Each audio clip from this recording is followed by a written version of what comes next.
चला रमे, म्हणजे एकदाचे तुझे अभ्यासाचे पर्व संपले म्हणायचे नाही.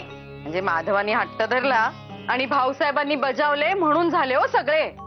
पण काय आता तो अध्याय संपला, कळले? अगो माईनी देखील तुझ्या मास्तरणीची चांगली मानपान करून पाठवणी सुद्धा केली हो. त्यामुळे आता अभ्यासाचे नाव देखील काढायचे नाही या घरात. आता जे काही शिकायचंय ना रमे, ते आमच्या हाताखाली, आणि ते देखील स्वयंपाकातले. काय गो ताई, बरोबर आहे ना? अगो आता बरोबर काय आणि चूक काय हे रमाबाईच ठरवतील. नाही, बुके शिकलेल्या मोठ्या तालेवार बाईसाहेब आहेत ना त्या. काय गो ताई सासूबाई, मी शिकेन सारे काही, अगदी मनापासून शिकेन, खरेच. तुम्ही उद्याच शिकवाल मला एखादा खास पदार्थ? अगो बाई, खास म्हणजे काय रमे? अगो मनापासून नीट एखादा पदार्थ केलास ना तर प्रत्येक पदार्थ हा खासच असतो गो. ताई काकू, खास म्हणजे दादाला आवडणारा. काय रमा?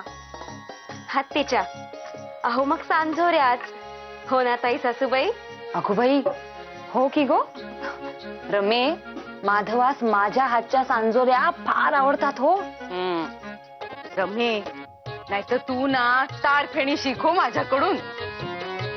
अगो माझ्यासारखी तारफेणी आपल्या घरात कोणाला देखील येत नाही. हा अहो सुभद्रा वहिनी, पदार्थांच्या बाबतीत पहिलट करीणच आहे हो ही. नाही, सांजोऱ्याच करता करता नाकी 9 येणार आहेत तिच्या. तारफेणी कसली करतीये? अहो ती किचकट तारफेणी करण्यासाठी दुसरा जन्मच घ्यावा लागेल तीस. रमे, तू आपल्या सांजोऱ्याच कर. थोड्या वेळाने मी तू साहित्य आणि कृती सांगते.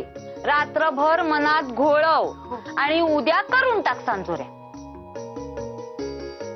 एकटीने? अगं नाही गो, माझ्या सोबतीने. मग ते चालेल? चालेल ना?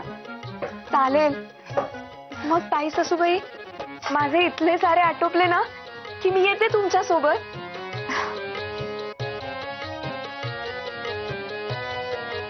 गुणाची ग माझी बाई.